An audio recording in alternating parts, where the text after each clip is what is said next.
नमस्कार, मैं डॉक्टर किरण कालिया संस्कृत ज्ञान मंजरी में आप सभी का हार्दिक स्वागत करता हूं। आइए शुरू करते हैं अनुप्रास अलंकार। विषय शुरू करने से पहले एक बार फिर कहना चाहूंगा कि जिन्होंने अभी तक मेरा चैनल सब्सक्राइब नहीं किया है, चैनल को जरूर सब्सक्राइब करें और यदि मेरी वीडियो अच्छी लगे तो प्लीज उसको ज्यादा से ज्यादा शेयर कीजिएगा। अनुप्रास अलंकार की बात करते हैं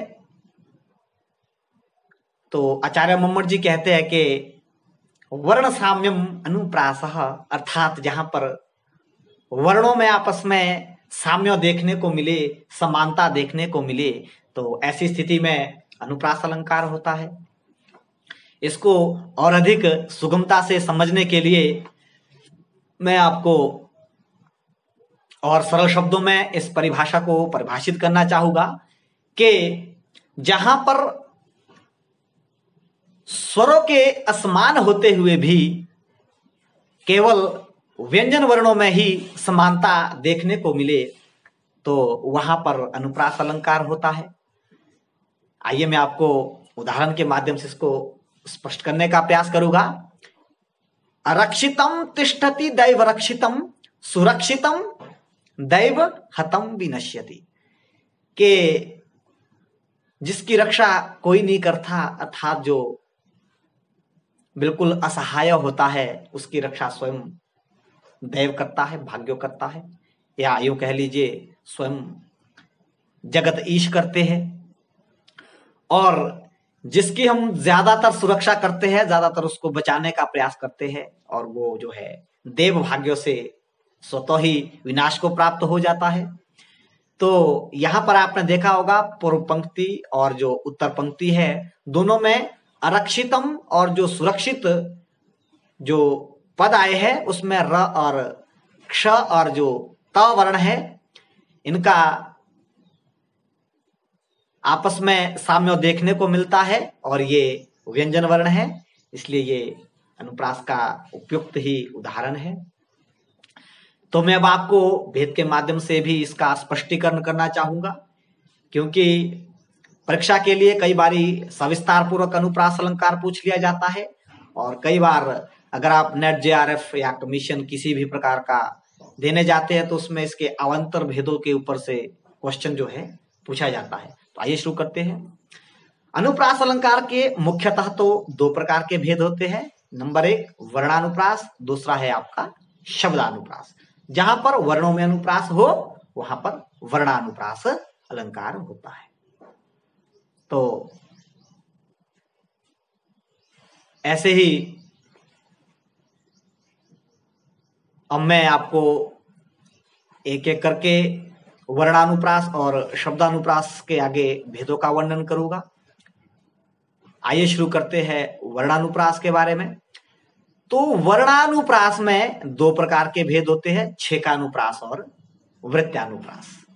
तो पहला आपका छेकानुप्रास है। आइए मैं आपको छेकानुप्रास का सविस्तार पूर्वक वर्णन करता हूं। अनेकस्य अपि सकृत पूर्व है, अर्थात जहां पर अनेक वर्णों में एक बार आवृत्ति हो ऐसी स्थिति में छेकानुप्रास अलंकार होता है। अनेकस्य सकृत पूर्व है कि अनेक वर्णों में सकृत पूर्व है, मतलब एक बार आवृत्ति होने पर छेकानुप्रास अलंकार होता है। उदाहरण के माध्यम से आपको स्पष्ट करना चाहूंगा कि जैसे अरंड भिंड आक अनल ही प्रभूतिरपि संचित ही दारुकृत्य तथा नास्ति तथैवाज्ञै प्रयोजन। प्रस्तुत जो ये उदाहरण है आपने देखा होगा कि अरंड भिंड जो ये शब्द आए हैं इन दोनों में ण और डकार वर्णों की एक से अधिक बार आवृत्ति है और एक बार इनमें जो है सकृत पूर्व है। एक का अनेक बार आपस में साम्य जो है यहां पर देखने को मिल रहा है। तो यहां पर 6 का अनुप्रास अलंकार है। इसी प्रकार से बात करते हैं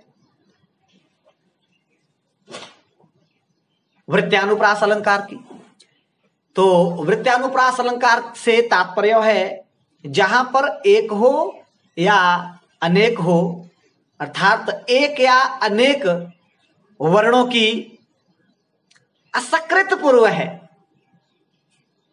एक से अधिक बार आवृत्ति हो। जहां पर एक या अनेक वर्णों की एक से अधिक बार आवृत्ति हो तो वहां पर भी आपके वृत्यानुप्रास अलंकार होता है। उदाहरण के माध्यम से के अपसारय घनसारम हारम कुरु हारम कुरु दूर एव किव कमल ही। एक बार फिर से, अपसारय घनसारम कुरु हारम दूर एव किम कमल ही। तो आपने देखा होगा प्रस्तुत जो ये पद्यों की पंक्ति है, इसमें रेफ जो वर्ण है इसका एक से अधिक बार प्रयोग है और आवृत्ति हुई है। तो यहां पर जो है वृत्यानुप्रास अलंकार है। आगे चलते हैं, द्वितीय भेद शब्दानुप्रास की बात करते हैं। तो पहले तो मैं आपको शब्दानुप्रास के बारे में थोड़ा सा बताना चाहूंगा कि जो शब्दानुप्रास अलंकार है इसका जो प्रश्न है कई बार अलग से भी पूछा जाता है सविस्तार से। और जो ये शब्दानुप्रास है ये मुख्यतः तो 2 प्रकार का होता है।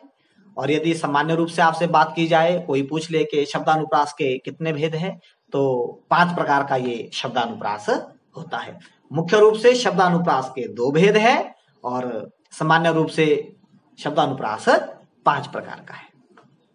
उदाहरण के माध्यम से स्पष्ट करने से पहले मैं शब्दानुप्रास के बारे में थोड़ा सा बताना चाहूंगा कि शाब्दास्तु लाटानुप्रासो भेदे तात्पर्य मात्रतः, अर्थात जहां पर तात्पर्य मात्र का शब्दों में भेद देखने को मिले वहां पर शाब्दानुप्रास अलंकार होता है। और लाट देश का प्रिय होने के कारण इसको लाटानुप्रास भी कहते हैं। तो मैंने बोला आपको कि तात्पर्य मात्र का भेद देखने को मिले। तो तात्पर्य मात्र से तात्पर्य है जहां पर भी शब्दों में आपस में उद्देश्य और जो विधेय होता है उनमें विपर्यास देखने को मिलता है या कर्तृकर्म भाव में विपर्यास देखने को मिलता है। तो ऐसी स्थिति में शब्दालंकार शब्दानुप्रास अलंकार होता है। आइए उदाहरण के माध्यम से आपको अच्छे से मैं स्पष्ट करना चाहूंगा कि अप्रधानः अप्रधानः प्रधानः स्यात् सेवते यदि पार्थिवम। ध्यान दीजिएगा, अप्रधानः प्रधानः स्यात् सेवते यदि पार्थिवम। प्रधानः, नोट कीजिएगा, प्रधानः अपि अप्रधानः स्यात् यदि सेवा विवर्जितम। बोलते हैं कि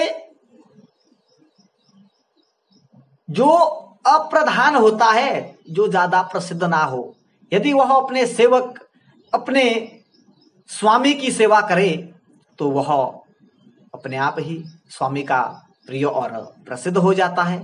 और प्रधानो अपि अप्रधानः स्यात्, द्वितीय पंक्ति में जो प्रधान होता है, जो प्रसिद्ध है, यदि वह चालबाजी करे और राजा को पता लग जाए, स्वामी को पता लग जाए, तो स्वतः ही उसका जो मान मर्यादा, उसकी जो प्रतिष्ठा होती है वह मिट्टी में मिल जाती है, वह प्रिय नहीं रह जाता, प्रधान नहीं रह जाता।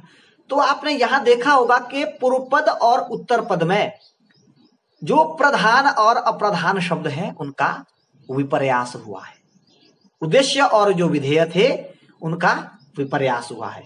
पहले में था अप्रधानः प्रधानः स्यात्, यहां पर जो अप्रधान है वो क्या है? उद्देश्य है। प्रधान क्या है? विधेय है। और द्वितीय पंक्ति में जो प्रधान ऊपर विधेय था वो इसमें उद्देश्य हो गया, और अप्रधान जो वहां पर उद्देश्य था वो यहां पर विधेय हो गया। तो इस प्रकार का विपर्यास देखने को मिलता है। बाकी शब्द का अर्थ वही होता है, उसमें कोई परिवर्तन नहीं होता है। इस प्रकार का जो अलंकार होता है वह शब्दानुप्रास अलंकार होता है।